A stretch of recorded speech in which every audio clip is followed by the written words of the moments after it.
புரட்சியாளர் அம்பேத்கர் அவர்களின் கருத்தியலை ஏற்று கிராமங்கள் தோறும் இடைநிறுத்தம் இல்லா பள்ளி மாணவர்களை உருவாக்க வேண்டும். ஒவ்வொரு மாணவர்களையும் விளிம்பு நிலை மாணவர்களை புரட்சியாளர் அம்பேத்கரை போன்று தலைசிறந்த கல்வியாளர்களாக உருவாக்க வேண்டும் என்று நாம் கடலூர் மாவட்டத்தின் கிராமங்கள் தோறும் இந்த ஏப்ரல் மே மாதங்களிலே கல்வி விழிப்புணர்வுகளை ஏற்படுத்தும் முறையில் கிராமங்கள் தோறும் ஒருங்கிணைத்து வருகின்றோம். என் அன்பார்ந்த மாணவ செல்வங்களே, இத்தகைய காரணத்தை கொண்டும் நம்முடைய பள்ளி பருவத்தை நாம் வீண் செய்து விடக்கூடாது. தொடர்ந்து நாம் பள்ளிக்கூடம் போகணும், தொடர்ந்து படிக்கணும். நல்லா படித்தாதான் நல்ல டிகிரி முடிக்க முடியும், நல்ல மார்க் வாங்க முடியும், நல்ல வேலைக்கு போகலாம். நல்ல வேலைக்கு போனாதான் நல்ல தலைநிமிரோடு அந்த சமுதாயத்தில் நம்ம வாழ முடியும். அதுக்கு நம்ம என்ன செய்யணும்? ஒரே வேலை என்ன செய்யணும்? நல்லா படிக்கணும். படிச்சுட்டு யாரை கூட ஆகணும்?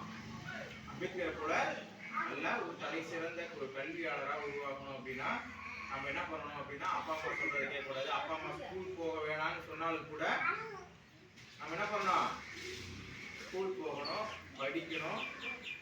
படிக்கிறது ரொம்ப கஷ்டமா இருந்தா கூட போக போக அது தானா வந்துடும். அப்போ அதை நம்ம மனசுல வச்சுட்டோம்னா இன்னொரு காலில் நம்மளும் மற்றவர்களை போல பெரிய அதிகாரியா, பெரிய கல்வியாளரா, பெரிய சமுதாயத்தில் ஒரு தலை நிமிர்ந்த ஒரு சூழல நம்மளும் நடக்க முடியுன்றதை நீங்க என்ன பண்ணணும்? புரிஞ்சுக்கணும். எக்காரணத்தை காரணத்தை விட்டு நம்ம என்ன பண்ணக்கூடாது? ஸ்கூலை விட்டு நிக்க கூடாது. சரியா? அது சொல்றது புரியுதா?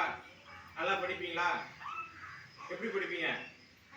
நல்லா ஸ்கூல் போவோம். சொல்லு. ஸ்கூல் போவோம், நல்லா படிப்போம்.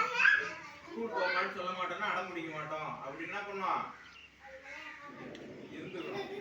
நல்லா படிச்சு ஒவ்வொருவரும் அம்பேத்கரை போல நல்ல தலை சிறந்த கல்வியாளர்களா தன்னை உருவாக்கிட்டு தலைநிமிரோட அந்த சமுதாயத்தை வழிநடத்தணும்ன்றது நம்மளுடைய ஆசை. அதை நீங்க என்ன பண்ணணும்? தொடர்ந்து செய்யணும். சரியா? ஓகேவா? செய்வீங்களா? Okay, thank you. கட் பண்ணுவோம்.